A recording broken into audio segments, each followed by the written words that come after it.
Selamat mendengarkan podcast ini.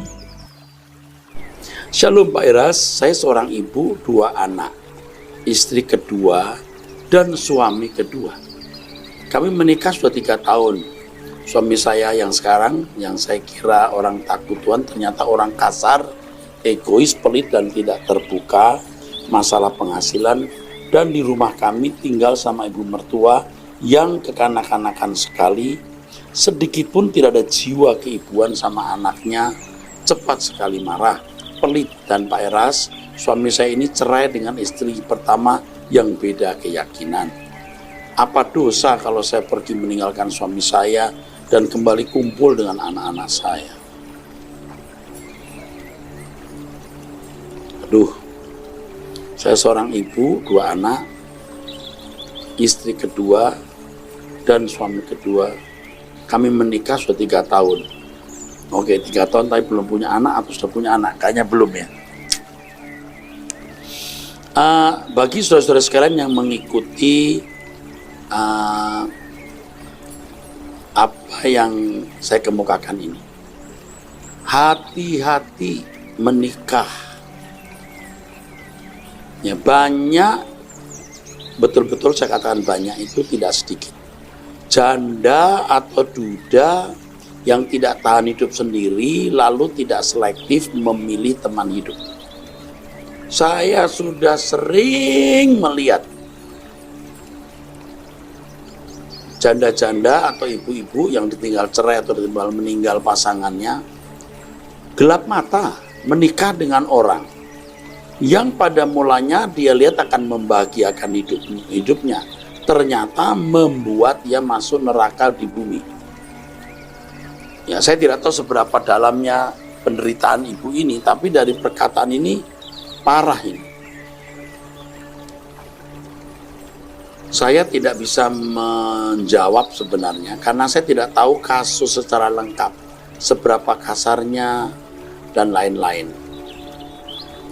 Tetapi ibu ini sebenarnya rugi, menikah ini rugi. Dan ini pelajaran buat saudara-saudara ya, buat ibu-ibu ya, lebih baik tidak usah menikah. Saya sendiri ini usia 61, istri saya usia 59, istri saya usia 60 tahun. Saya sudah tekad kok, kalau saya tidak punya istri, saya tidak menikah lagi. Pokoknya tidak menikah, titik. Apapun alasannya. Ya, kita tidak membuka hati untuk siapapun, kita menutup hati terhadap siapapun. Ya, saya tidak tahu kasusnya mengapa menikah lagi, apa karena membutuhkan uang, perlindungan, dan lain-lain. Tetapi yang ini jawaban saya terpaksa hanya berdoa saja. Apakah saya harus cerai, pulang dengan anak-anak saya? Kan saya tidak tahu, kau ini menikahnya resmi enggak? Loh, kok 2 anaknya tidak bersama? Apakah bersama lalu harus dibawa pergi? Jadi tidak terlalu jelas, tapi saya hanya minta berdoa saja. Ya. Kalau sebuah perkawinan merusak dan menghilangkan tujuan hidup, jangan menikah. Maka kita mengatakan kalau pasanganmu tidak seiman dan minta cerai. Lebih baik engkau tidak menikah daripada menikah yang membuat engkau tidak bertumbuh dalam Tuhan. Lebih baik engkau menghentikan perkawinanmu daripada menikah yang akhirnya engkau masuk neraka. Nah, tapi untuk ibu ini saya tidak memberikan satu keputusan. Saya hanya berkata berdoa. Terus terang pusing saya, puyeng, karena saya tidak tahu kasusnya secara lengkap. Tapi ibu harus berdoa. Ikuti terus khotbah saya, biar Tuhan memberi hikmat, ya. Tuhan memberkati. 08122713 sekian. Yang terhormat Pak Erastus, pada acara kebaktian kebenganan rohani, begitu mudahnya pengkhotbah mengatakan asal percaya Yesus masuk surga. Tetapi begitu masuk Kristen ternyata begitu banyak tanggung jawab yang harus kita lakukan untuk masuk surga. Jadi memang begitu? Tidak. Asal percaya Yesus masuk surga, tidak. Asal percaya Yesus masuk surga, tidak. Tetapi tantangan untuk percaya dan menerima Yesus harus dilakukan. Soal percaya itu bukan hanya soal pengaminan akali atau persetujuan pikiran. Dimulai dari keyakinan bahwa Yesus adalah Tuhan dan Juru Selamat, lalu minta ampun. Seandainya hari itu dia mati setelah dia ikut KKR, mungkin dia masuk surga. Mungkin, tetapi tidak menjadi anggota keluarga kerajaan, tapi hanya menjadi anggota masyarakat. Tetapi kalau ternyata dia hanya memiliki keyakinan akali, persetujuan pikiran, hanya keyakinan Yesus Tuhan dan Juru Selamat, tapi kelakuannya tidak benar, tidak baik, apalagi jahat, pasti masuk neraka. Kepada yang bertanya, saya sarankan ikuti khotbah saya mengenai keselamatan. Keselamatan dan keselamatan di luar Kristen. Nah, saudara akan bisa mendapatkan jawaban yang lengkap, yang sekarang tidak lengkap. Terima kasih. 08211 361 64 sekian ya. Oke.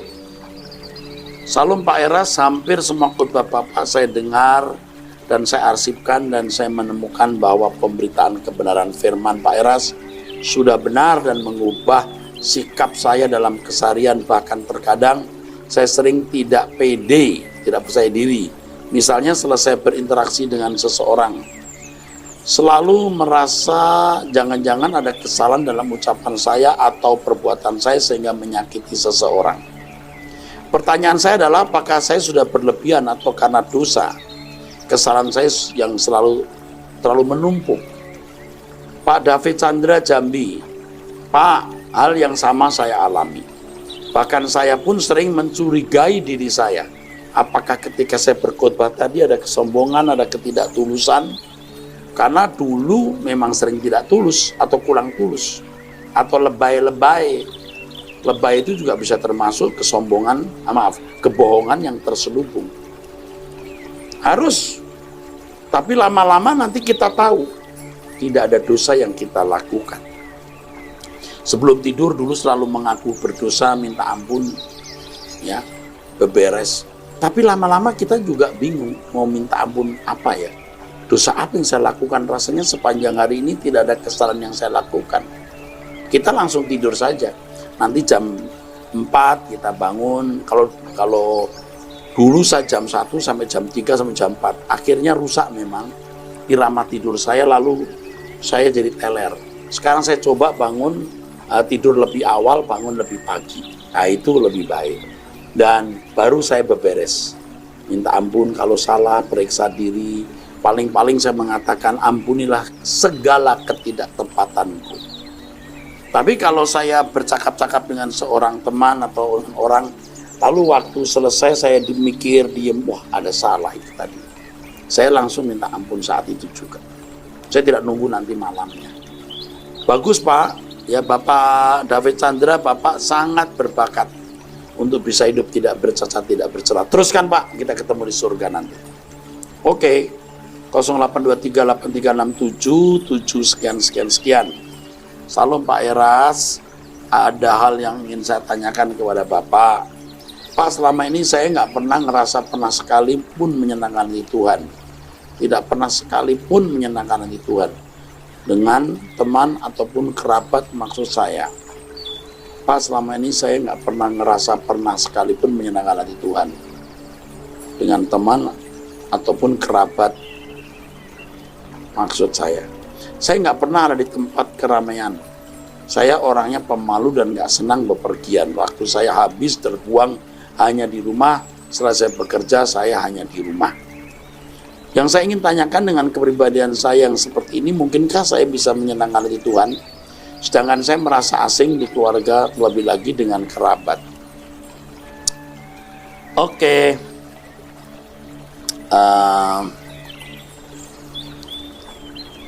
Harus diketahui bahwa keadaan Anda ini belum tentu salah, belum tentu salah. Bisa salah, tapi juga belum tentu salah. Anda kalau sering-sering keluar rumah malah bisa-bisa bikin salah. Jadi jangan menghakimi diri sendiri secara keliru. Sedangkan saya merasa asing di keluarga, terlebih lagi dengan kerabat. Saya tidak tahu penyebabnya mengapa asing. Ya, saya tidak tahu. Jadi saya masih melihat bahwa Anda orang baik. Anda bukan orang urakan. Tetapi cobalah saudara bersosialisasi. Karena kesempatan itu kesempatan kita menjadi saksi, memberkati orang lain. Ya, untuk nama ini nanti konselor wanita dari kami bisa menghubungi orang yang saya bisa percaya. Mungkin saudara membutuhkan teman atau nasihat, ya. Tuhan memberkati. Puji Tuhan. Oke, 08128984 sekian. Salam Pak Eras. Saya sudah ikut Rehoboth selama 10 tahun. Saya Katolik Baptis dari bayi dan sejak saya dengar Pak Eras, saya seperti menemukan permata yang hilang dan memutuskan untuk dipindah ke Rehoboth dari tahun 2010, dan Pak Eras sendiri membaptis saya tahun itu. Hidup saya berubah, Pak. Saya terus berjuang melawan daging dari hari ke hari. Cara pandang ke dunia sudah semakin berubah. Pertanyaan saya, kenapa ya Pak saya berubah menjadi sangat melo dan suka menangis? Menangis kalau lihat orang lain susah. Menangis kalau ingat dunia ini tragis. Jadi terkesan saya cengeng. Tapi kadang nggak tahan Pak, air mata mengalir. Saya takut ini kejiwaan atau gimana Pak? Atau apakah ini normal? Terima kasih Pak Eras, saya berdoa Pak Eras diberi umur panjang supaya tetap melayani Tuhan. Perasaan seperti ini pasti akan muncul di hati kita. Anda pasti sering melihat, mungkin sering, saya berkhotbah nangis. Bahkan kalau di gereja Anda melihat, saya pernah sesenggukan itu di mimbar, sampai tidak bisa ngomong. Nah, hati seperti ini atau melo-melo seperti ini, itu menjadi salah satu ciri dari seorang yang sering ada di hadapan Tuhan, orang yang berusaha untuk hidup benar. Lihat orang susah nangis, lihat dunia tragis nangis. Tetapi tolong untuk melokalisir perasaan supaya jangan menjadi lebay. Tapi perasaan tidak boleh dihilangkan. Disablim, disublimasi, diarahkan untuk hal yang lebih stabil dan mulia. Saudara ada di track yang benar. Pelihara terus perasaan ini, tetapi lebih melokalisir. Selamat berjuang, karena Anda orang normal di mata Allah. Puji Tuhan. Oke. Saya akan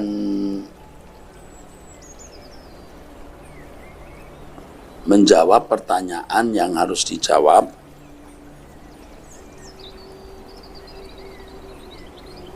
Sekarang saya jawab lagi dari 0813-269-38 sekian.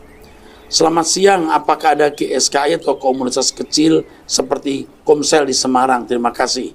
Nah, ini nanti sekretaris saya akan memberikan nomor telepon dari GSKI yang di Semarang, ya.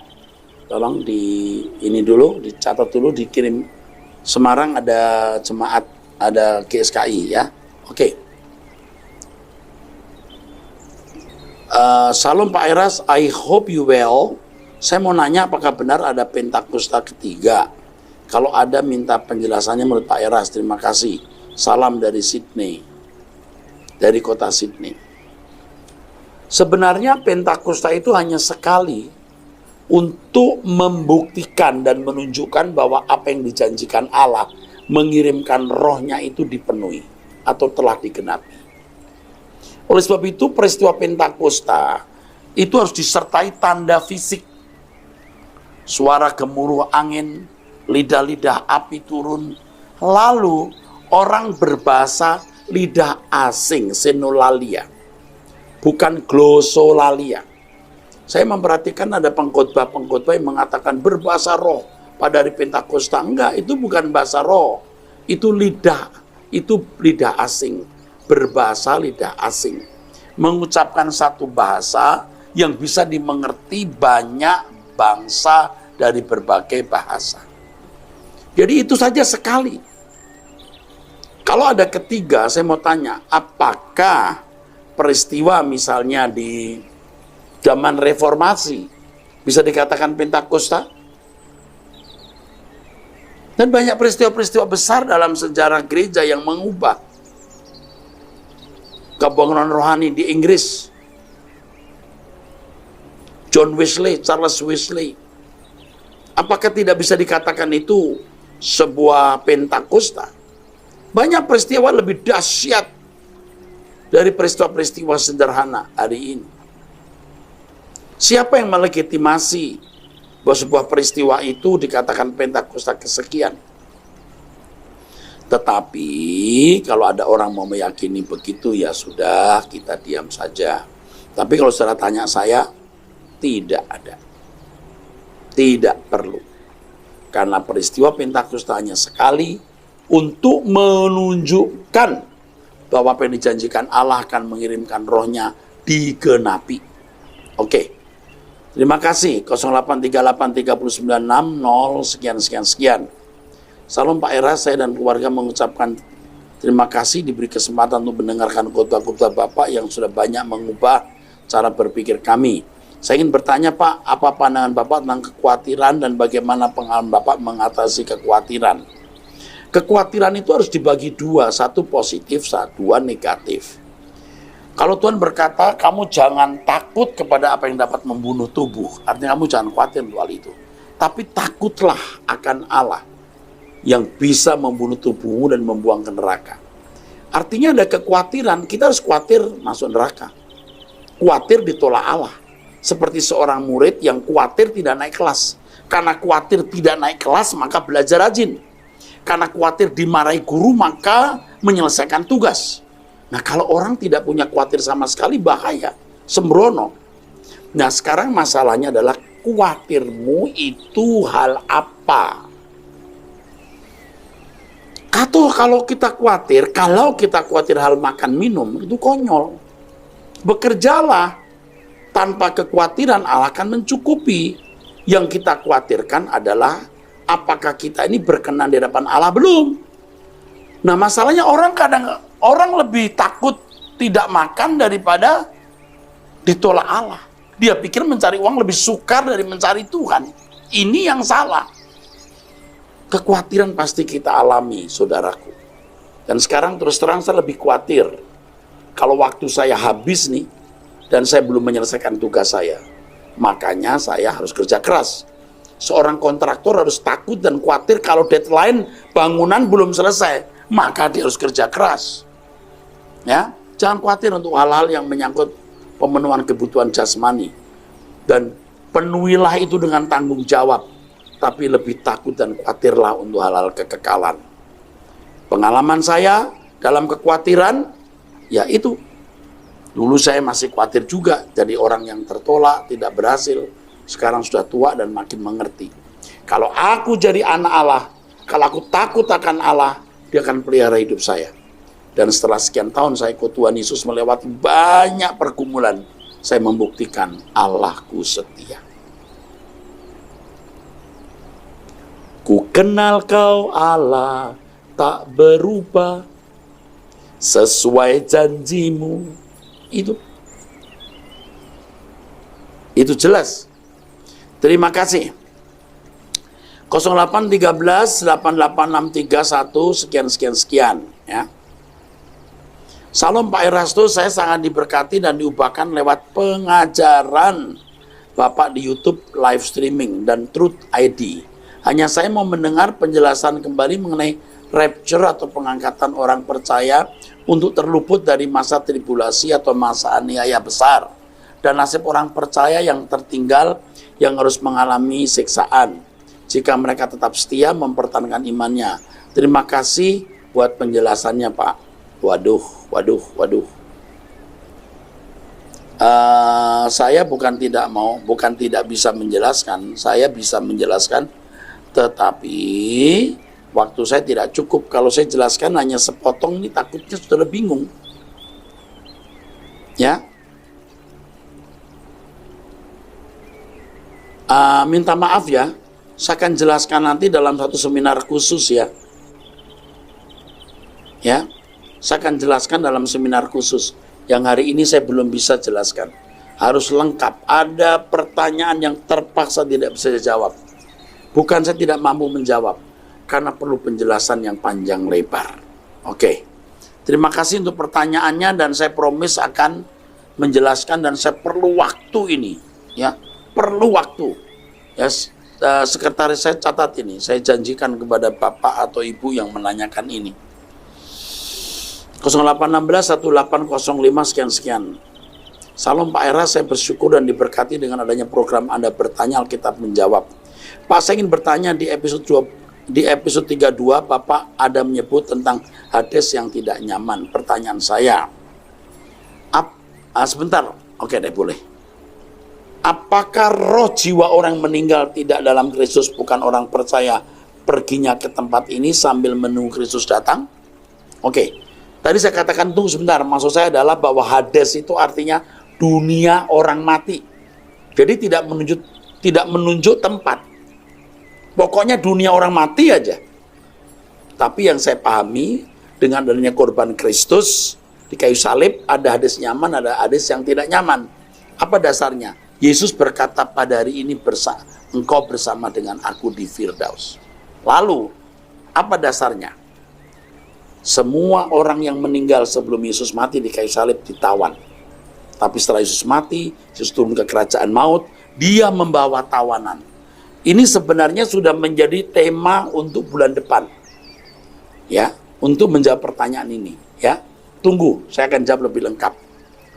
Apakah penyiksaan sengsara seperti siksa neraka sudah dimulai di tempat ini? Belum. Karena neraka yang sebenarnya itu bumi ini. Bumi ini akan jadi lautan api. Dan langit baru, bumi baru itu sekarang juga belum ada. Ketika sudah selesai dibangun oleh Yesus, dia akan datang dan membawa kita ke tempat itu. Puji Tuhan. Apa gunanya mendoakan keluarga yang sudah meninggal, tapi tidak percaya Yesus pada saat masih hidup dan pada meninggalnya, agar bisa masuk surga? Karena di gereja tertentu ada misa arwah yang mendoakan agar dosa-dosa yang meninggal diampuni dan bisa masuk surga. Saudara, soal Hades tadi saya akan menjelaskan pada sesi yang tadi sudah saya janjikan.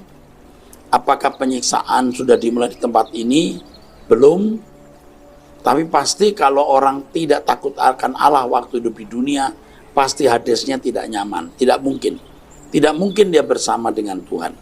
Yang ketiga, kalau saya meyakini dan mengajarkan jemaat bahwa kita tidak perlu mendoakan orang meninggal. Kenapa? Karena kalau orang sudah meninggal, dia menentukan nasibnya sendiri. Itu kalau yang saya pahami. Bagaimana kalau orang lain berbuat begitu? Ya kita tidak usah menghakimi, ya biarlah dia meyakini apa yang dia pandang benar. Kalau saya tidak. Makasih. 0853 3311 0 sekian. Esi Dakamoli. Salam, mohon penjelasan dalam Kejadian 6 ayat 4. Anak-anak Allah dan anak-anak manusia. Anak-anak Allah ini keturunan Set, bukan malaikat. Kenapa? Karena malaikat itu roh-roh yang melayani, tidak membuai, tidak memiliki sperma yang bisa memberikan keturunan. Dan dalam kitab Ibrani dikatakan bahwa kita ini keturunan dari satu orang, dari Adam, tidak ada pria lain. Jadi jelas bukan malaikat, tetapi keturunan Set. Kenapa keturunan Set? Karena mereka masih dipimpin oleh roh Allah. Dalam Roma pasal 8 dikatakan orang yang dipimpin roh Allah adalah anak Allah. Tetapi ketika keturunan Set mulai hidup suka-suka sendiri, maka roh Allah mulai undur. Tidak ada lagi anak Allah. Sampai kemudian nanti dalam zaman anugerah, Roh Kudus kembali taruh memimpin orang percaya. Itu anak Allah. Ya, saya kira cukup. 0812 8534 26 sekian. Ya, sore Om Eras. Saya mau bertanya, sudah hampir setahun saya selalu rutin doa setiap bangun pagi. Biasa jam 4 atau jam 4.30 atau jam 6 kalau lagi bangun kesiangan. Saya juga rutin dengar khotbah-khotbah di YouTube dan aktif melayani di gereja. Tapi kenapa ya Om, beberapa minggu terakhir ini saya merasa makin jauh, seolah-olah Tuhan tidak mau saya temui. Saya sudah berusaha melepas keterikatan saya satu persatu, tapi kenapa Tuhan jadi makin menjauh? Memang saya suka makan sembarangan, dan saya menjual makanan-makanan gak sehat. Apa karena itu Tuhan jadi enggan bertemu saya? Saya bingung harus bagaimana lagi untuk mencari wajah Tuhan. Karena dulu waktu awal-awal memulai doa untuk duduk diam di kaki Tuhan, saya mudah tersentuh dan merasa tenang saat berdoa. Apa karena saya sudah jadikan itu rutinitas, sehingga sudah tidak ada feel-nya lagi? Apakah saya sudah secara tidak sengaja menghujat Roh Kudus? Mohon bimbingannya Om, karena saya sering merasa takut kalau secara nggak sadar saya sudah menghujat Roh Kudus dan Roh Kudus meninggalkan saya.